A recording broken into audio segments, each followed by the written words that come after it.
যাচ্ছি, এটা কাজলডোবা ক্যানেল রোড কিংবা ভোরের আলো রোড। এখান থেকে এই যে বাজারটা দেখছেন, এই যে গাড়িটা আসছে, ঠিক এই বাজারটার নাম হচ্ছে গেট বাজার। গেট বাজার থেকে আমরা সোজা ডান দিকে চলে যাব।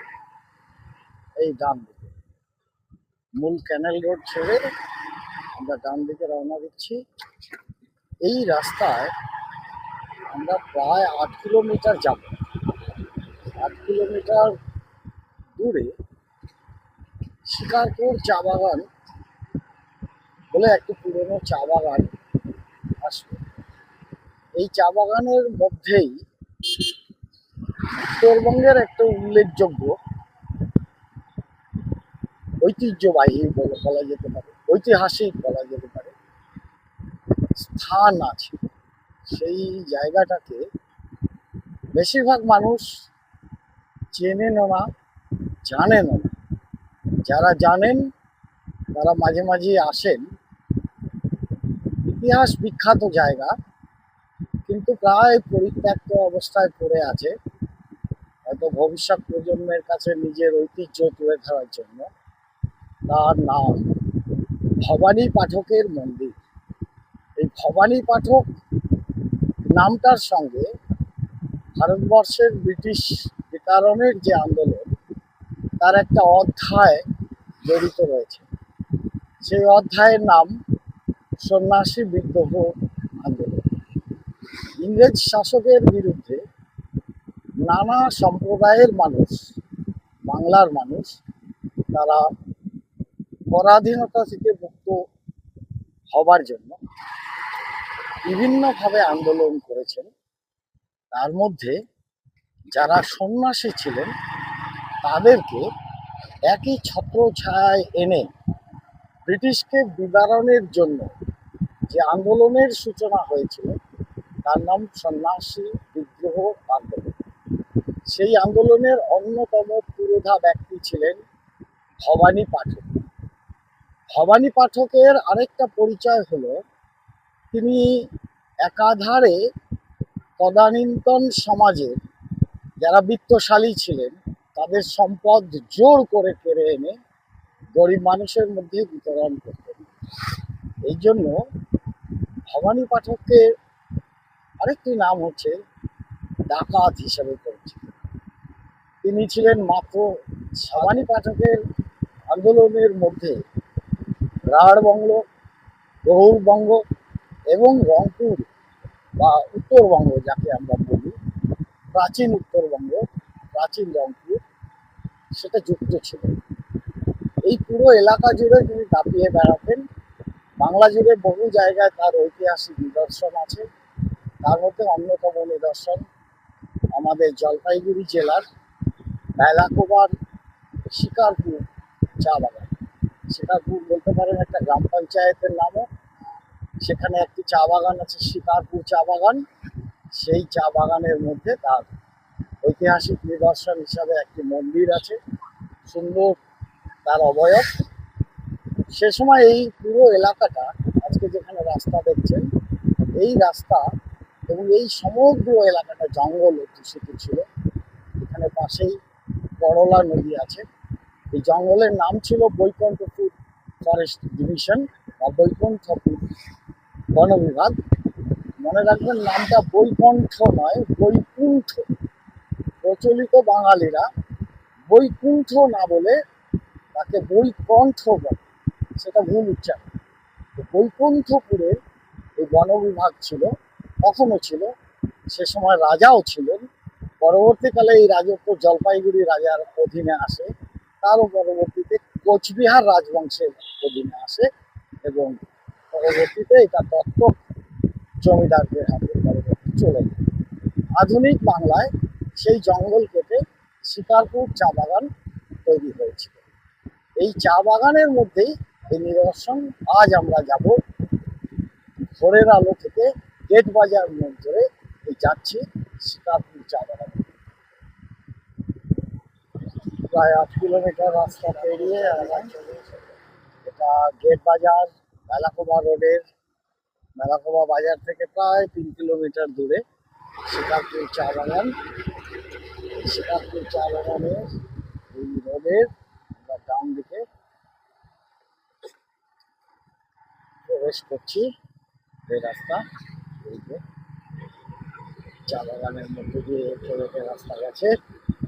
এই রাস্তা আমাদেরকে নিয়ে যাবে দেবী চৌধুরানীর বিজড়িত ভবানী পাঠকের মন্দির। যে কথা বলছিলাম, ভবানী পাঠক উত্তর বাংলার সন্ন্যাসী বিদ্রোহের অন্যতম প্রধান এবং তার সঙ্গে দেবী চৌধুরানীর সংযোগ। আপনারা জানেন, সাহিত্য সম্রাট বঙ্কিমচন্দ্র চট্টোপাধ্যায় তার দেবী চৌধুরানীর উপন্যাস, সেই উপন্যাসের সঙ্গে এই দেবী চৌধুরানীর কতটা সংযোগ তা বলতে পারেন একমাত্র গবেষকরাই। কিন্তু আমরা যেটা জানি, দেবী চৌধুরানীর সন্ন্যাসী বিদ্রোহ বা ভবানী পাঠকের সন্ন্যাসী বিদ্রোহ আন্দোলন 1771 সাল থেকে শুরু হয়েছিল। তার পরবর্তীকালে কখনো এই অঞ্চলেরই মেয়ে প্রফুল্ল ছিলেন। প্রফুল্ল ছিলেন অত্যন্ত দরিদ্র পরিবারের কন্যা, আদুরে কন্যা। যাই হোক, পরবর্তীকালে তার বিবাহ হয়, মানে বিয়ে হয় এক ধনী পরিবারের সঙ্গে। সেই পরিবার সম্ভবত রংপুর, মানে অধুনার আধুনিক কালের বাংলাদেশের রংপুর, তখন উত্তরবঙ্গের রংপুর ছিল, অবিভক্ত বাংলাদেশে রংপুরের কোনো একটা এলাকা। সঠিক এই মুহূর্তে আমার মনে পড়ছে না, মনে পড়লে আমরা জানিয়ে দেবো। কথায় পরে এসছি, আমরা গল্প করতে করতে চলে এসেছি দেবী চৌধুরানী মন্দিরের ক্যাম্পাসে। এই যে দেখতে পাচ্ছেন সামনে মাঠ, রাস্তা, ডান দিকে মুড়ে যাব। ডান দিকে মুড়ে গেলেই দেবী চৌধুরানীর মন্দির। আমরা পৌঁছে গেছি মন্দির চত্বরে।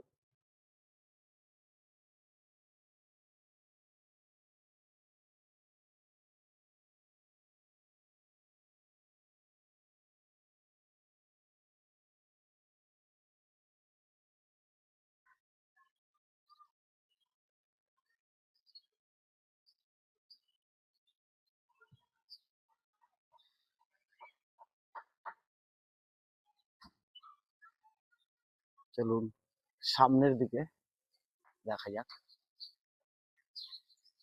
এটি হচ্ছে মূল বিগ্রহ। প্রচলিত কথা অনুযায়ী কেউ কেউ বলেন যে এই পুরুষ মূর্তিটি আসলে ভবানী পাঠকের অবয়ব এবং তার ডান দিকে অধিষ্ঠিত ইনিই দেবী চৌধুরানী। এই দেখুন চারিদিক সাজানো আছে। এগুলো পুনর্গঠন করা হয়েছে,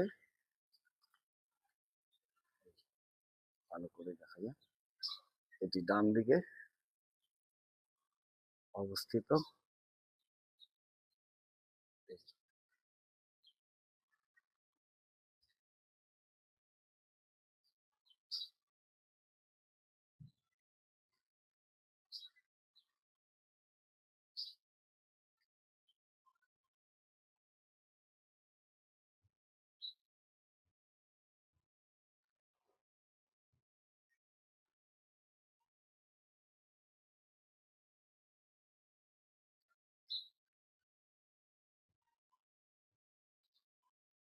পুজো হয়েছে, আজও মোমবাতি চলছে।